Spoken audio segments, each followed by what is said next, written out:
तो hello friends. जैसे आप सबको पता है, फिलहाल दुनिया का हालत बहुत ज़्यादा ख़राब है।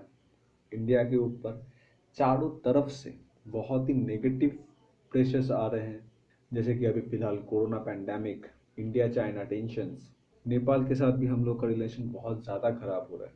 अभी फिलहाल नेपाल का स्टांस देख के ना मुझे पर्सनली ऐसा लगता है कि नेपाल हर तरीके से कोशिश कर रहा है कि इंडिया और नेपाल के रिलेशन किसी भी कीमत पे ख़राब किया जाए। तो इसी कोशिश को आगे बढ़ाते हुए नेपाल के प्राइम मिनिस्टर ओली साहब ने कल शाम को एक बयान दिया है।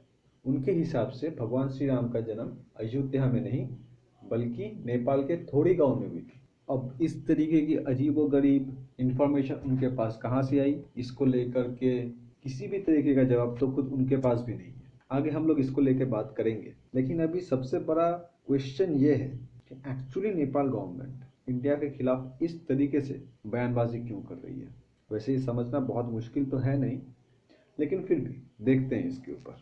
तो हुआ यूं, कल काठमांडू में प्रधानमंत्री आवास में नेपाल के फेमस कवि भानुभक्ता जी के बर्थ एनिवर्सरी के दौरान ओली साहब ने अपनी ये कंट्रोवर्शियल स्टेटमेंट जारी की थी। सबसे पहले ये बात कर लेते हैं कि भानुभक्ता साहब एक्चुअली थे कौन। भानुभक्ता जी और कोई नहीं, नेपाल के फादर ऑफ पोएम कहे जाते हैं। और नेपाल के लिटरेचर में भानुभक्ता जी का सबसे बड़ा योगदान यूं था, सबसे पहले रामायण को उन्होंने नेपाली में ट्रांसलेट किया था। अब अगर आप ओली साहब की स्टेटमेंट पढ़ें तो उनके कुछ वर्ड्स बहुत ज़्यादा डिस्टर्बिंग हैं।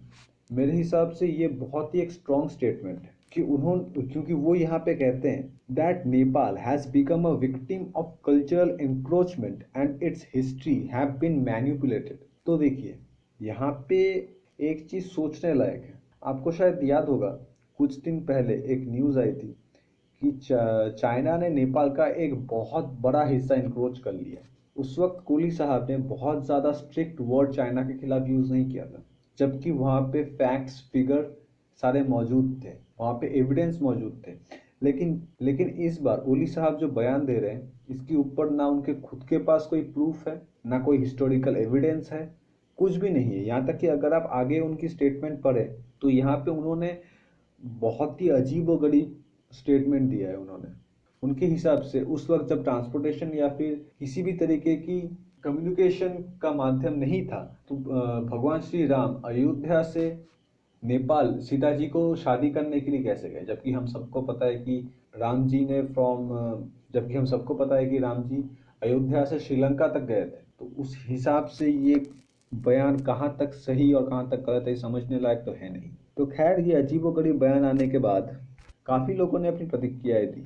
अब इसमें बीजेपी के स्पोक्स पर्सन भी शामिल है, लेकिन मुझे पर्सनली जो बयान सबसे अच्छा लगा वो था राम टेम्पल ट्रस्ट के मेंबर महंत दिनेंद्र दास जी का। उन्होंने यहाँ पे पूरा एक लाइन कोट कर दिया है, जहाँ पे वो कहते हैं जिसके उत्तर दिशा में सरयू प्रभावित होती है वो अयोध्या है। अगर आपने कभी रामायण पढ़ी हो या फिर अगर आप आगे चल के कभी रामायण पढ़ते हैं तो आपको ये लाइन वहां पे भी मिलेगी कि अयोध्या नगरी सरयू नदी के किनारे स्थित है। और एक्चुअली इन्होंने चैलेंज भी किया है नेपाल के पीएम को, और सिर्फ इंडिया से ही नहीं, नेपाल से भी उनकी इस स्टेटमेंट को कंडेम किया गया है। नेपाल की opposition NCP, Nepal communist party के प्रवक्ता प्रचंडा जी ने भी इसके ऊपर बयान देते हुए ये कहा है कि ये पॉलिटिकली और डिप्लोमेटिकली पूरी तरीके से गलत गलत स्टेटमेंट है। अब देखिए, यहाँ पे सबसे बड़ा जो स्टेक है वो है नेपाल और इंडिया रिलेशन, जो कि अब महज कुछ ही महीनों में बहुत ही गंदी तरीके से अफेक्टेड हुई है। नेपाल और इंडिया रिलेशंस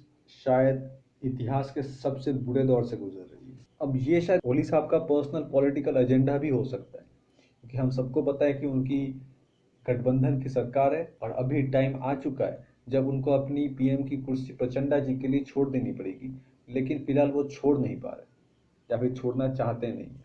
और अभी दुनिया की जियोपॉलिटिकल जो सिनेरियो चल रही है, उस हिसाब से मुझे तो डायरेक्टली या इनडायरेक्टली चाइना का एक पूरी तरीके से इन्फ्लुएंस यहाँ पे दिखाई दे रहा है, क्योंकि चाइना हर तरीके से कोशिश कर रहा है कि इंडिया के ऊपर प्रेशर क्रिएट किया जाए और नेपाल इंडिया रिलेशंस को तोड़ के, ताकि वो नेपाल को अपने इन्फ्लुएंस में ला सके। और मैं ये बात ऐसी हवा में भी नहीं कह रहा हूँ, क्योंकि हम लोगों ने इससे पहले भी देखा है कि नेपाल की पॉलिटिक्स में चाइना का डायरेक्ट किस तरीके से, और मैं ये हवा में नहीं कह रहा हूँ, क्योंकि हम लोगों ने इससे पहले भी देखा है कि चाइना का इन्फ्लुएंस किस हद तक नेपाल के इंटरनल पॉलिटिक्स में है। कुछ ही दिन पहले आप लोगों को पता होगा कि चाइना ने नेपाल में गिरती हुई सरकार को बचाई है, और अभी फिलहाल चाइना के इंटरनल प्रॉब्लम्स भी काफी ज्यादा है। अभी फिलहाल चाइना के लोग बिल्कुल और अभी फिलहाल चाइना के इंटरनल प्रॉब्लम्स भी काफी ज्यादा है, जैसे कि चाइना के लोग बिल्कुल भी खुश नहीं है उनकी सरकार से कि उन्होंने जिस तरीके से कोविड-19 को कंट्रोल किया है। नेपाल के लोग बिल्कुल भी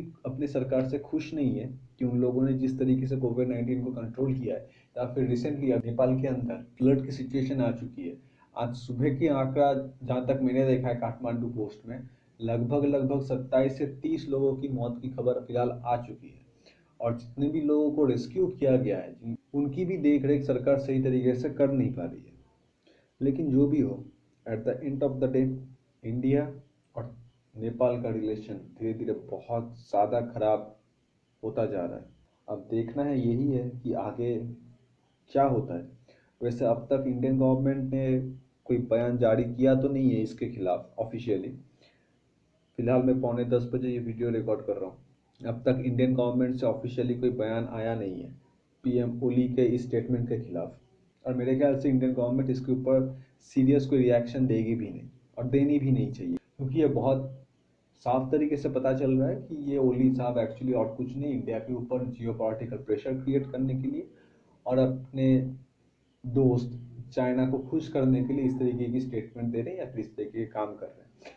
कुछ भी हो, इंडिया नेपाल का रिलेशन कभी खराब होना नहीं चाहिए, क्योंकि ये बात तो तय है, इंडिया चाइना रिलेशन अगर बहुत ज़्यादा खराब होता है तो इंडिया को नुकसान तो होगा ही, लेकिन सबसे ज़्यादा नुकसान अगर किसी को होगा तो वो होगा नेपाल को, क्योंकि चाइना की दोस्ती कैसी है ये आज के डेट में श्रीलंकन्स को तो बहुत अच्छे तरीके से समझ में आ चुकी है। अब भगवान ना करे कि उनकी तरह नेपाल को भी भुगतना पड़े। तो फिलहाल मैं अपना वीडियो आज यहीं पे ख़त्म कर रहा हूँ। दूसरे दिन किसी नए टॉपिक में फिर से मिलेंगे। हालांकि बहुत सी टॉपिक्स हैं जिसके ऊपर मुझे वीडियो बनाना है, मुझे फिलहाल टाइम मिल नहीं रहा है। मैं टाइम टू टाइम आप लोगों के लिए वीडियो लाता रहूँगा। तो नमस्ते, जय हिंद।